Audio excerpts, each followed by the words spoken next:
For what will it profit them to gain the whole world, but to lose their soul? In the 1970s, Werner Erhard gave controversial seminars around the Bay Area that were part of the human potential movement. He pointed out how difficult it is to really change your life, and he offered strategies that might help. Erhard believed that any form of personal transformation necessarily begins with language, with the stories that we tell ourselves about ourselves. These often unconscious pictures shape what Erhard calls, quote, the way the world shows up for us. They are the contexts which determine our actions. So nothing in our life will change until we can begin to question these basic assumptions about ourselves. Really, Erhard offers a hopeful message. We can change our relationship to the past so that it no longer controls our future. We can do this by dedicating ourselves to what Erhard calls a possibility. And by this, he means a goal, a guiding goal for what we hope to accomplish every time we show up. Whenever you enter a room, whenever you pick up the phone to have a conversation, whenever you're involved in a Zoom conversation, you bring with you that possibility, that goal for transformation. For me, the possibility is the peace of Christ. It's the recognition that all people are God's beloved children, and that the world is God's creation, made in love for us and for the world. This is the gospel.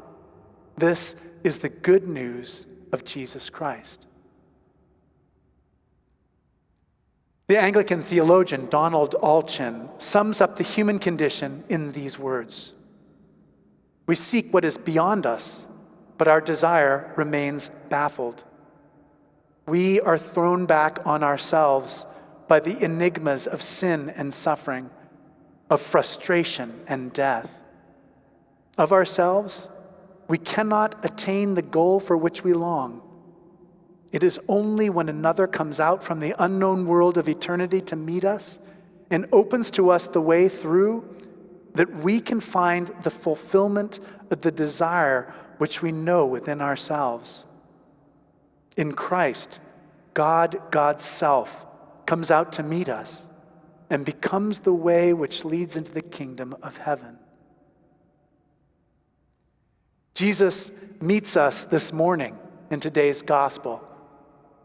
I've spoken many times about the urgency with which this gospel is written, the imperatives, the short language, and perhaps we feel this sense of intensity because Jesus' ministry is so clear leading up to his own death, and we see it in so many ways. The German theologian Martin Kahler calls it a passion narrative with an extended introduction. In Mark, Jesus predicts his own death 3 times.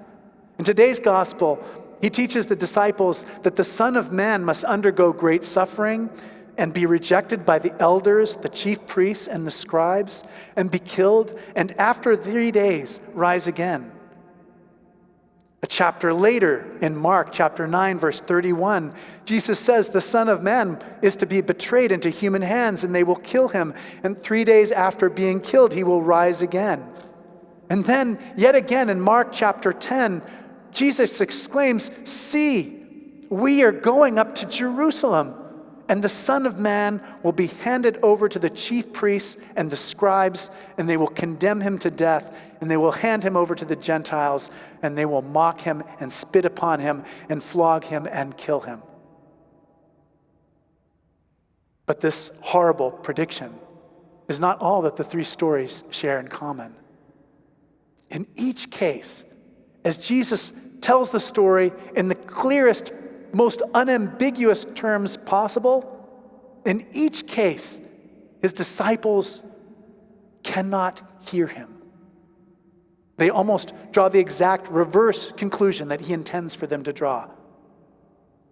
We all have this experience in life of simply not being heard.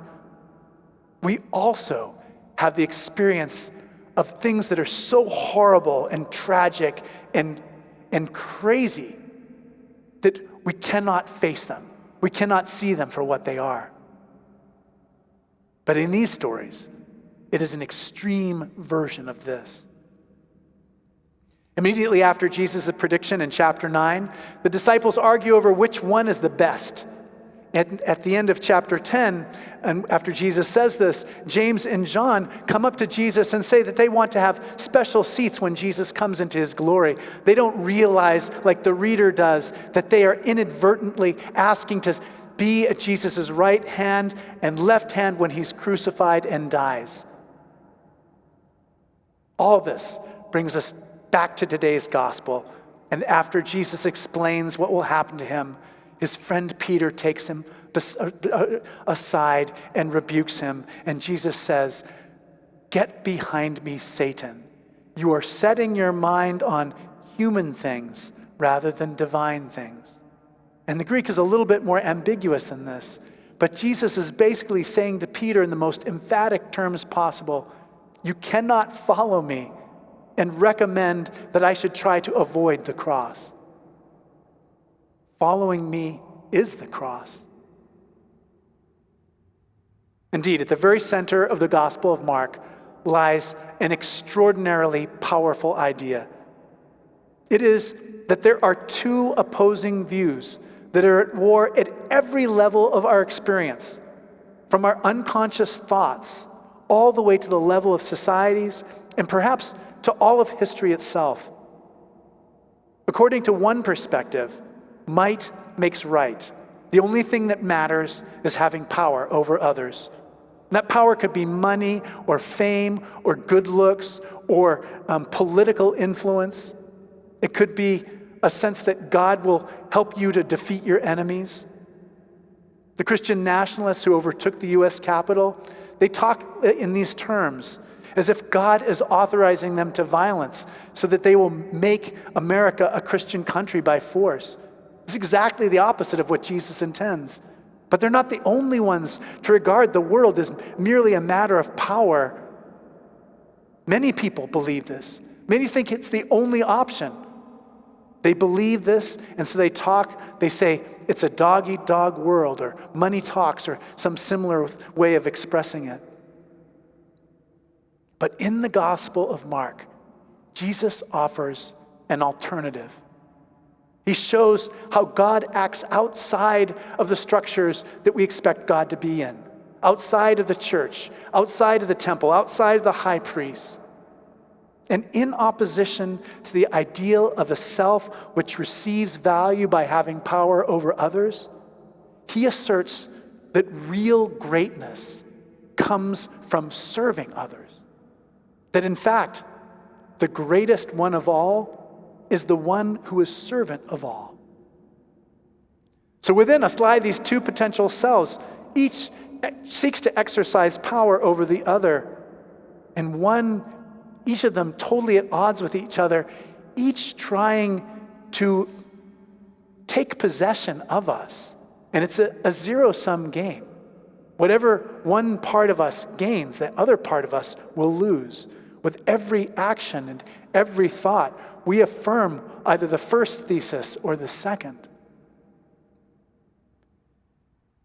Archbishop Desmond Tutu writes that the essence of Nazism wasn't so much anti-Semitism as it was the belief that the strong deserved to rule over the weak.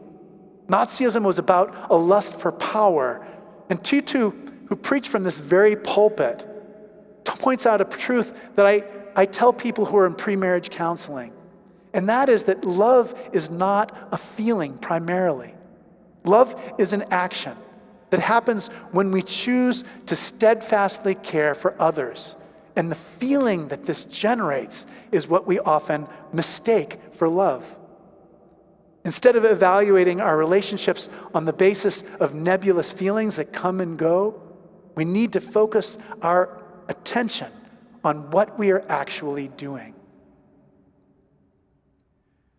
My old teacher, Cornell West, used to be fond of saying, tenderness is what love feels like in private. Justice is what love looks like in public. So what does it look like for a person to radically devote themselves to love? Frankly, it looks like the death of the self which seeks to control others. It looks like taking up your cross. Why do we follow Jesus when we know that it will inevitably lead to some suffering? Jesus tells people the truth about themselves. He dedicated his life to forgiveness and healing. He unites us to God, the one who loved us from the very beginning and will love us beyond the end. He draws us into the church, which carries us through our own personal darkness.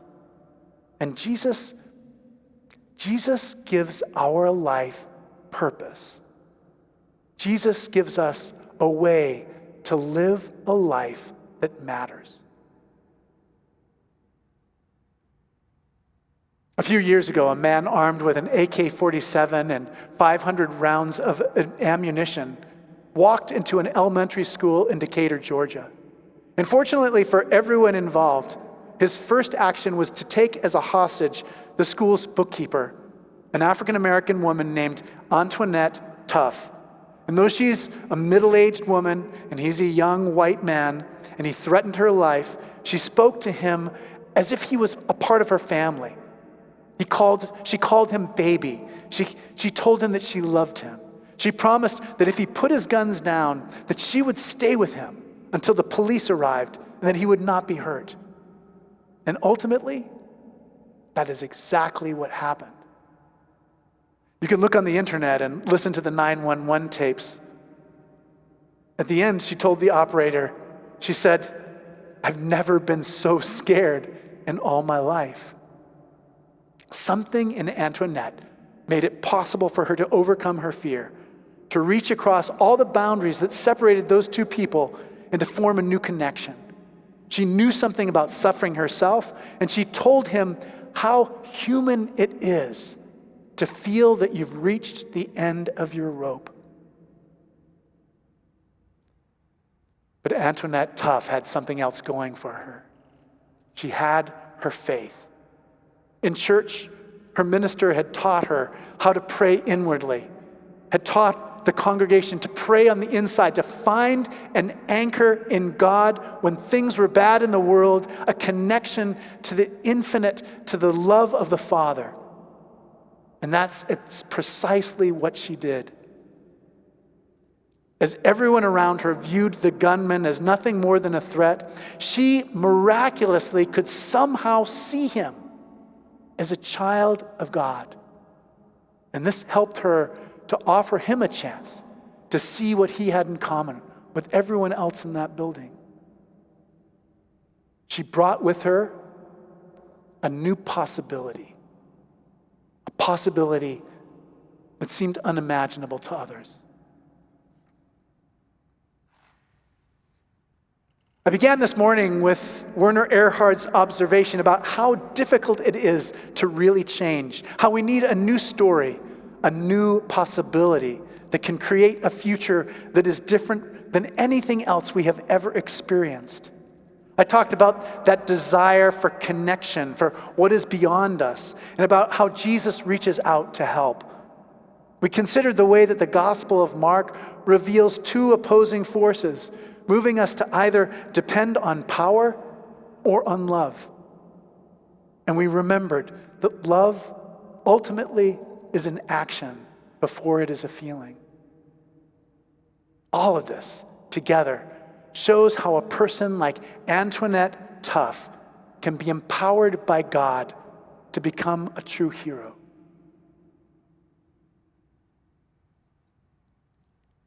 What will you bring into being through God's abiding grace? What is your possibility?